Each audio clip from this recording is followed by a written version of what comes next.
Sunset to sunrise high drama. హైదరాబాద్కు చెందిన వాసు ఆధ్వర్యంలో రేవ్ పార్టీ. 150 మంది హాజరు, అందులో తెలుగు, కన్నడ, సినీ సెలబ్రిటీలు సైతం. పార్టీలో MDMA, కొకైన్, హైడ్రో గాంజా గుర్తింపు. 2 సూత్రధారులు, 3 పెడ్లర్లు అరెస్ట్. అందరి రక్త నమూనాలు కూడా సేకరించాం. బెంగళూరు CTCP దయానంద. అసలు ఈ రేవ్ పార్టీ అంటే ఏందో నాకు తెలియదు. బట్ ఏంటంటే ఈ పార్టీని ఆర్గనైజ్ చేసిందే యాక్టర్స్ హేమ. తను కస్టడీలో ఉంది ఇప్పుడు. మళ్ళీ ఏం చేస్తుంది, బిల్డప్కి పోయి వీడియో చేయకుండా వదిలేసినా అయిపోయేది. ఇప్పుడు ఆ వీడియో చేయబట్టి ఇంకో పంచాయతీ. మళ్ళీ అదే ఫామ్ హౌస్లో ఉంది బెంగళూరు. ఎక్కడైతే ఆ GR ఫామ్ హౌస్ అని చెప్పి చెప్తా ఉన్నారు, రేవ్ పార్టీ జరిగిందని చెప్తా ఉన్నారో, ఆ రేవ్ పార్టీ బ్యాక్గ్రౌండ్లో ఒక చెట్టు ఉన్నది.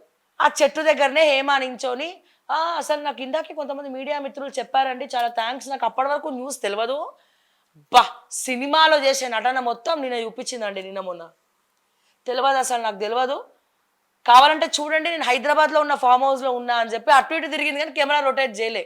అక్కడ దొరికిపోయింది హేమ. ఈ లోపల ఏమైంది, బెంగళూరు పోలీసులు గుర్రం అన్నారట, పోలీస్ కస్టడీలో ఉన్నా నువ్వు పక్కకు పోయి ఎట్లా నువ్వు ఫోన్లో వీడియో తీసి సోషల్ మీడియాలో రిలీజ్ చేస్తావు, నా పేరు కాదు, నేను దొరకలేదని చెప్పి. ఇంకోటి ఏంటంటే ఇప్పుడు సెలబ్రిటీలు ఏం చేస్తారు, వ్లాగ్స్ చేసుకుంటారు కదండి. ఏదైతే వ్లాగ్ మొన్న చేసిందో దాంట్లో ఉన్న డ్రెస్సు, హేమ వీడియోలో ఉన్న డ్రెస్సు సేమ్. ఈ చిన్న చిన్న లాజిక్స్ ఎట్లా మర్చిపోతారో నాకు అర్థం కాదు. చిన్న చిన్న లాజిక్స్ కానీ అడ్డంగా దొరికిపోయి ఇప్పుడు అది ఇంకో కేసు అయింది. ఒక కేసు కాకుండా పోలీసులు సీరియస్గా ఫోన్లు గుంజుకొని ఇంకో కేసు అయింది. అబద్ధం చెప్పినావు సోషల్ మీడియాలో, మా కళ్ళు కప్పి వీడియో తీసినావు అని చెప్పి. అసలు ఈ పార్టీ ఆర్గనైజ్ చేసిందే వాసు బర్త్డే. వాసు ఎవరో తెలియదు, హైదరాబాద్కి సంబంధించిన వాసు. వాళ్ళ పార్టీ కోసము బెంగళూరులో రేవ్ పార్టీ చేసిరు ఒక ఫామ్ హౌస్లో. ఇందులో తెలుగు సెలబ్రిటీస్ చాలామంది ఉన్నారు.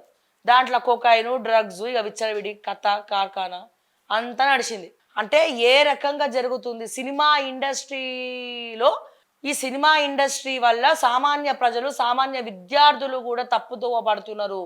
ఎందుకు, వాళ్ళ కొంతమంది ఏం చేస్తారు తెలుసా, ఆఫర్లు లేక, సినిమా ఆఫర్లు లేక ఈ డ్రగ్స్కి అలవాటు పడి వాళ్ళ కొంతమందితో చేతులు కలిపి ఎక్కడెక్కడ ఎవడెవడికి డ్రగ్స్ అలవాటు చేయాలన్న ప్లాన్లో ఉన్నారు వీళ్ళు. ఇప్పుడు మనం జేజేలు క్లాప్స్ కొట్టే సెలబ్రిటీస్ అందరు పేర్లు చెప్తే చాలా మంది షాక్ అవుతారు, ఎందుకు వీళ్ళు డ్రగ్స్ తీసుకుంటారా అని చెప్పి. కానీ వాళ్ళని ఏం చేయరు. ఎందుకు, తలసాని శ్రీనివాస్ యాదవ్ లాంటి మంత్రిని తీసుకొచ్చి, ఒక కంత్రిని తీసుకొచ్చి సినిమాటోగ్రఫీగా పెడితే ఆయన కాపాడ్డారు వీళ్ళందరినీ. చిన్న లాజిక్.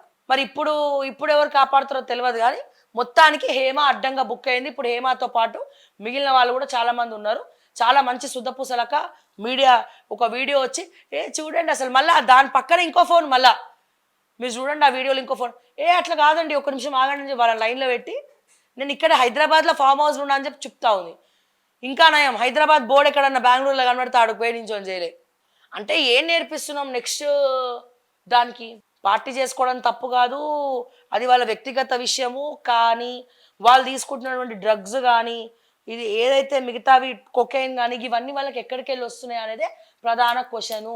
వితౌట్ పర్మిషన్ అంత సీక్రెట్గా వాళ్ళు పార్టీ చేసుకున్నారు కాబట్టి ప్రధానమైనటువంటి ఆరోపణ. మరి చిన్న చిన్న హ్యాపీ బర్త్డేలు చేసుకుంటాం, మన దగ్గరికి ఎందుకు రారు పోలీసులు ఉరుక్కుంటూ వచ్చి, ఇక్కడికి ఎందుకు ఏంటంటే ఇల్లీగల్గా చేసిరు కాబట్టి.